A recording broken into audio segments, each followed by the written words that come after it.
The Jewish leaders at this point had not rejected Jesus. They're still debating, deciding about Jesus. And so they went on behalf of this centurion. Maybe the centurion didn't go to Jesus directly because he thought Jesus would reject him because he's a Roman and he's a Gentile and he's a centurion. Maybe he thought Jesus will never receive someone like me. And some people think that way.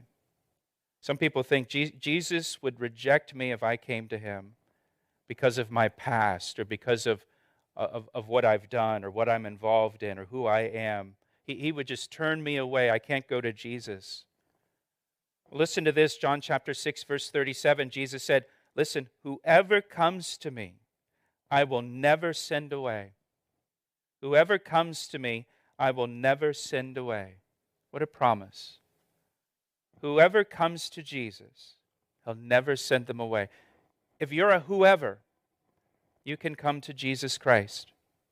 It doesn't matter who you are. It doesn't matter where you're from or what you've done or how bad you've been. You can come to Jesus Christ, and Jesus promised he will never send you away. He'll never reject you. The centurion sent the elders of the Jews to Jesus on his behalf. Luke's gospel goes on to tell us that when the elders of the Jews came to Jesus, listen, they begged Jesus earnestly, saying that the centurion was deserving of his help. They said, for he loves our nation and has built us a synagogue. The synagogue in Capernaum was funded by this centurion for the Jewish people that were living there. Now, I have a picture of the synagogue for you, if you want to bring up the next picture. This is a close-up picture of the synagogue.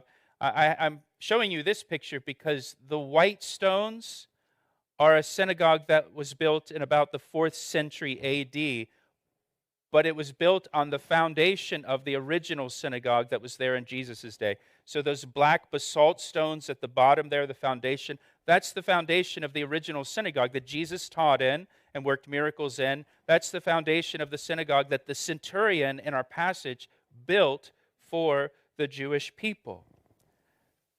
The centurion loved the nation of Israel. He loved the Jewish people. He had a reverence for the God of Israel, Jehovah. He blessed the Jewish people in Capernaum by building their synagogue. And so he was held in great esteem by the Jewish leaders in Capernaum.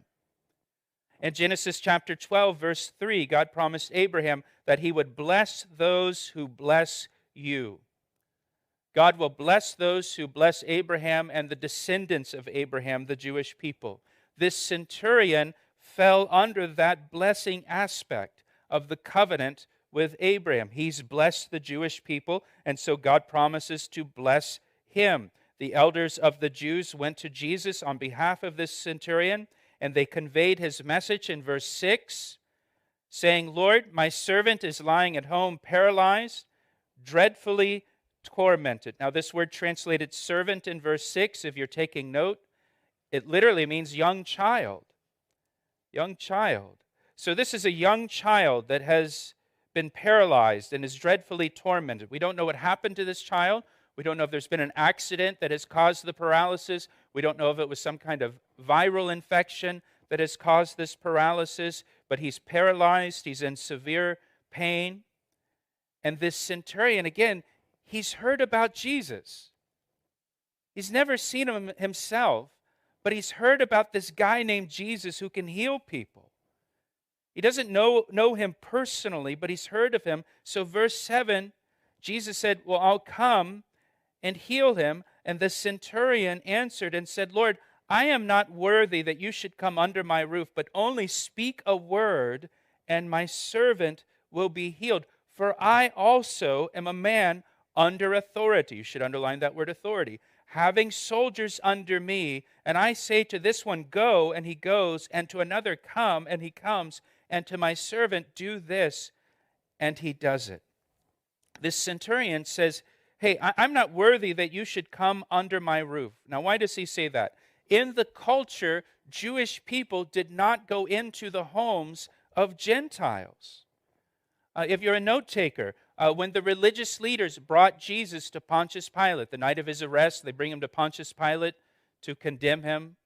When they brought Jesus to Pontius Pilate, John chapter 18 says the religious leaders did not enter Pilate's home, but stood outside because they did not want to be defiled before the Passover.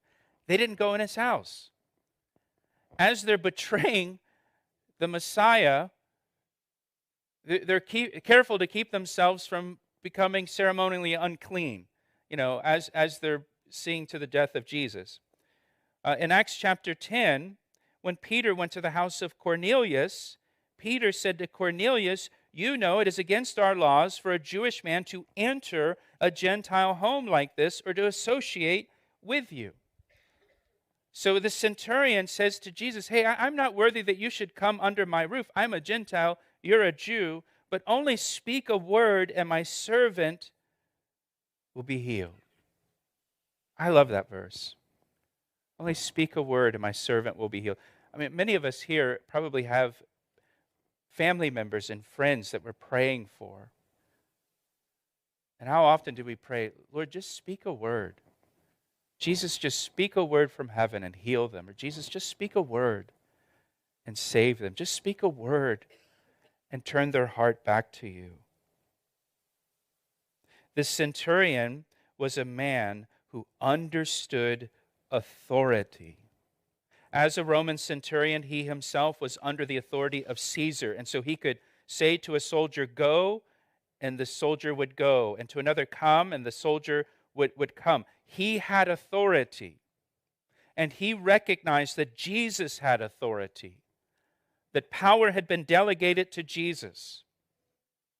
And he maybe didn't understand how all of that worked, but he recognized that Jesus was under authority. And remember, the centurion had never seen Jesus himself. He's never seen Jesus do a miracle. He's only heard about him. He's only heard about the miracles. And just from hearing the stories about his miracles, the centurion concluded, well, obviously, Jesus has been delegated supernatural authority over creation.